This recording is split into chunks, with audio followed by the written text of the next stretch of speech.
College of Journalism and Communications at the University of Florida, this is the Reptile Report. Hello and welcome to this week's episode of the Reptile Report. I'm Emily Parezo. And I'm Brian Bromfield. Today we will look at the UF men's rugby team and the club lacrosse team. Plus a look at esports, pickleball, and more. But first, Sam Madrigal risks life and limb to give us a close look up at UF's kickboxing club. Hi, I'm Sam Madrigal, and let's start this story off with a kick. Here at the Southwest Recreation Center is where the UF Kickboxing Club trains. But what is kickboxing? Kickboxing is it's kind of a mesh between a lot of the Eastern fighting sports as well as the Western boxing sports. I like to think of it as simply boxing plus kicks. It's a super simple way of thinking of it, but we throw a lot of our hands and we use a lot of our kicks in it. It's a little less violent than things like Muay Thai, for example. Muay Thai likes to employ knees and elbows, which gets really dangerous. Kickboxing is a lot more laid back in that sense, and it strikes a good middle ground between being able to make use of our full body and everything through kicks and whatnot, but then also not being as, I guess, laid back as boxing. The modern form of kickboxing originated in Japan in the 1960s and was created by Osamu Noguchi. In the 1970s, kickboxing spread to the United States and Europe, where it gained popularity as a form of martial art and as a combat sport. The first professional kickboxing match was held in Los Angeles in 1974, and the World Kickboxing Association was founded in 1976 to oversee the sport.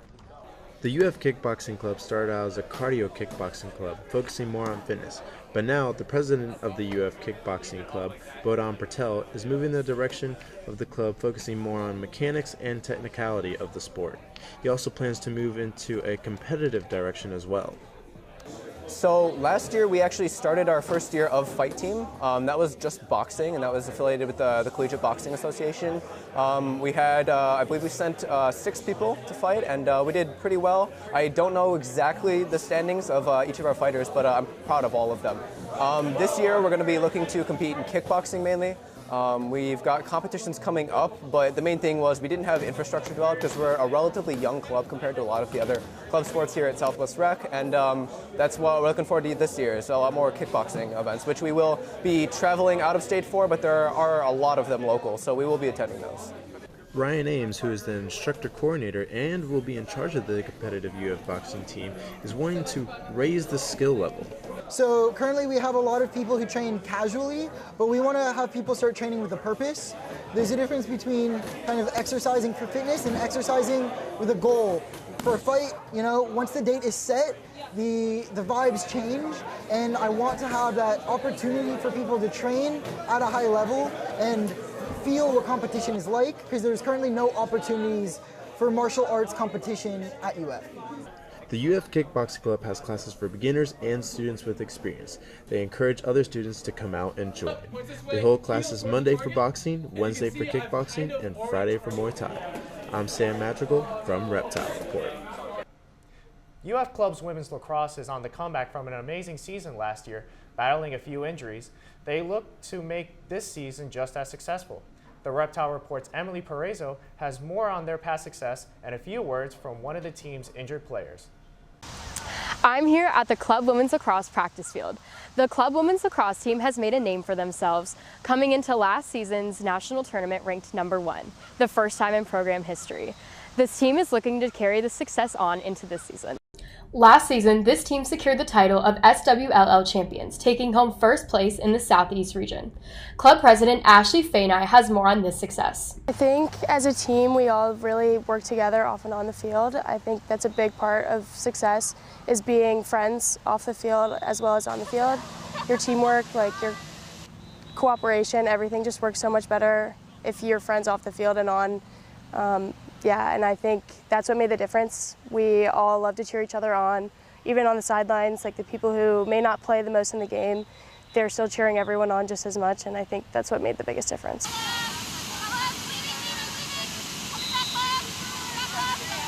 Coming off the heels of a season filled with many accomplishments and great success, Ashley mentions how the team will use this experience coming into the new season. I think definitely our returners are going to have to play a big part. We don't have a ton of new players, so I think we're going to have to really use each other to boost each other up, especially we had a bunch of injuries last season, so hopefully we can bring these new freshmen in and create something like we did last year, and I think we can. Returning from last season, 3 of the Gators, defender Madison Quirk and attackers Peyton Rapp and Kate Weiland, suffered from ACL injuries. I got the chance to speak with Kate about how their absence impacted the play strategy and dynamic of the team. I think it definitely impacted the attacking side more, like the offense, because I started on offense and contributed to a lot of like goals, assists, and just kind of getting the ball moving. So I feel like our absence was kind of just telling in the how much we scored and stuff like that, because it's hard to replace like the dynamic with people that you haven't really played with before.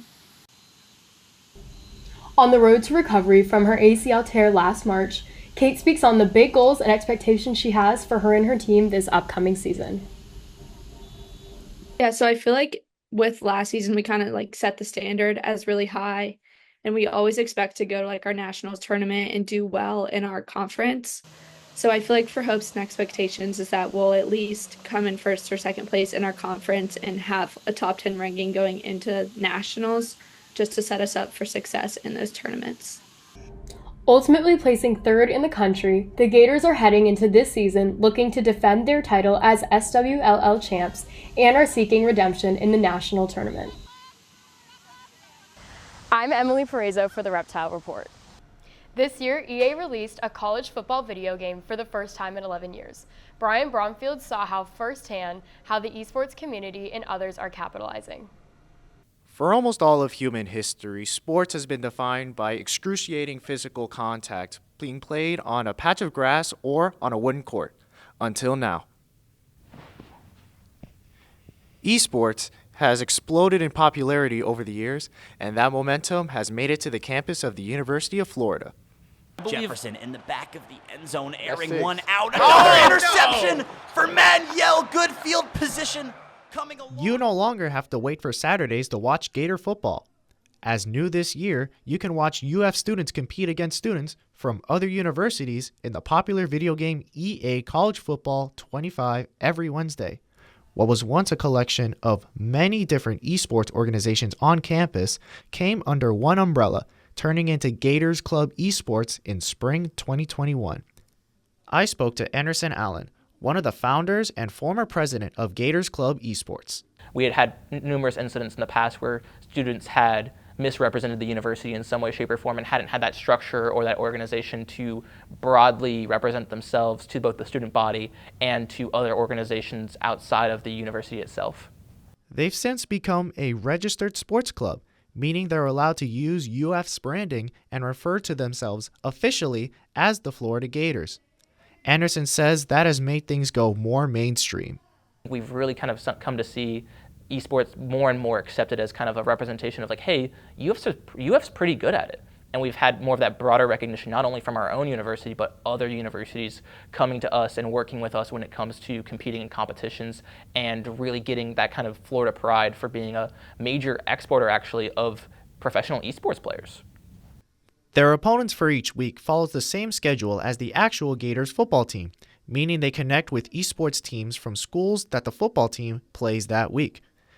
The success of Gators esports has also meant success for the hosts of these streams, Emerson Alumni Hall. I spoke with David Howder, the creative director for the Alumni Association, about how the association saw an opportunity to cash in on the popularity of College Football 25. We wanted to ride that media moment a little bit and got in touch with our students at the UF Club Esports organization here on campus and decided to kind of spin up a little fun streaming situation to take advantage of that moment. David says the venture between Gators Club Esports and the Alumni Association has been great so far, as is the potential for the Alumni Association to reach new audiences. Gaming is just kind of a huge area, and it's not a place where we've been before. So to kind of reach that untapped audience and kind of spread the gospel of the Gator is what we're in it for. Streams typically start at 5 o'clock. You're able to watch their streams live and recordings of them on the UF Alumni Association's Twitch and YouTube channel. Reporting from Emerson Alumni Hall, I'm Brian Bromfield, Reptile Report TV. Coming up on the Reptile Report, Reptile Report's Morgan Vasquez catches up with UF men's rugby. And Sam Bennett takes a closer look at the phenomenon sweeping the country, pickleball.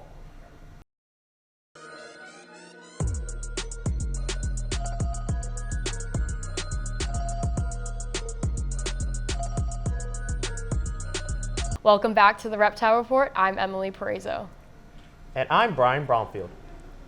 The club sports scene at UF provides a variety of options for fun new ways to make friends and stay active, but many are unaware of one option in particular. Morgan Vasquez takes a look at what makes the UF club rugby team stand out. Hi, I'm Morgan Vasquez and this is Reptile Report. Rugby is a sport known for its inclusive and international nature, so today we're here to talk to an international exchange student from France about how the men's rugby team has shaped his experience at UF. I'm a fullback. I like to run a lot, to catch the ball, and to pass it, actually.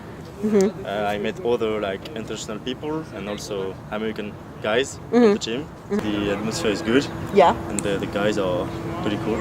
And they told me about UF, the history of the school, the club, and their experience too. So, to bring how American people are playing rugby, what they think about rugby, and because it's a very important sport in France, so to see how people are like rugby here. Maybe there is more contact here than what I was used to, which is pretty nice. For over 50 years, the men's rugby team has been providing a tight-knit brotherhood that supports each other through challenges on and off the field. For international students, the club becomes a gateway for new friendships and social experiences. Sophomore prop Sefton Wesley tells us more about his experience on the team after moving from New Zealand. It's very social and it's very good to see how inclusive everyone is, taking people from beginners, because we have a very diverse group of guys on the team. So we've been able to travel and stuff, which has been really cool. Volunteering events, we're doing one this weekend. We're doing green team for the football game against Kentucky, so that's pretty cool. Or you'll hang out and you study together, and I don't know, it's fun to hang out with some of these guys outside of practice, and it's been a really good social outlet. Led by head coach Ken Simmons, the Gators rugby team offers a sense of belonging, creating a vibrant social network where diverse backgrounds form lasting connections that make rugby not just a sport, but a community. I'm Morgan Vasquez, and this is Reptile Report. Thanks. Come on. Loop me. Close left. Pickleball has been sweeping the nation recently. The UF Club Pickleball team started only a few years ago, but is already making waves in their community. Sam Bennett talked to club members and looked into what made UF Club Pickleball a hit. As summertime ends and a chill starts to fill the air, one of Florida's most successful club teams is just getting started. The Gators pickleball team enters this year as one of the top 10 teams in the nation. We had an APP Nationals this January, actually. Our team got second place in it, and that was pretty awesome to watch. And they don't plan on letting that change anytime soon. I'm hoping that we win at Nationals. We have one coming up, I think January 4 to 5. But with pickleball being named America's fastest growing sport 3 years running, according to the LA Times, competition is only increasing. And though there may be more teams to beat, Club President William Wu is not underestimating the Gators' head start. The difference between our club between other clubs is that I think we're just farther ahead in terms of how our club is advancing. A lot of people are still really confused on how to do skill evals, how to get fundraising, and all that jazz, but we're still pretty ahead in that schedule. At least we're trying to be in our best, but we're also a really big club. Even with their success, the team is always on the search for new talent and working to improve. And with the growth of the sport, there's no shortage of players who want to compete. One of these is Kai Kemp, a new member of the team that transferred to the University of Florida from Florida Gulf Coast for the fall 24 semester. Yeah, I've been playing since, I guess, senior year of high school, so been a couple of years since then. Been trying to play as often as I can. But luckily, pickleball isn't a sport that you have to have been playing for years. Kemp says anyone can get started and have fun. It attracts a bunch of people because it's a very easy game to play and it's very easy to pick up. So you could go to a tennis court even and just start hitting the ball around there and just have some fun. But dominating on the court isn't the Gators' only mission. So service events for us, I think it's just the general nature of pickleball. So pickleball is a really big community sport. A lot of families come and play and do this sort of thing. In early October, members of the team traveled to Northside Park to help clean up debris left by Hurricane Helene. I think it's really important for our community to give back to the community, especially at least in terms of cleaning up pickleball courts, at least parks like this. Northside is one of Gainesville's hidden gems, with everything from disc golf to wildlife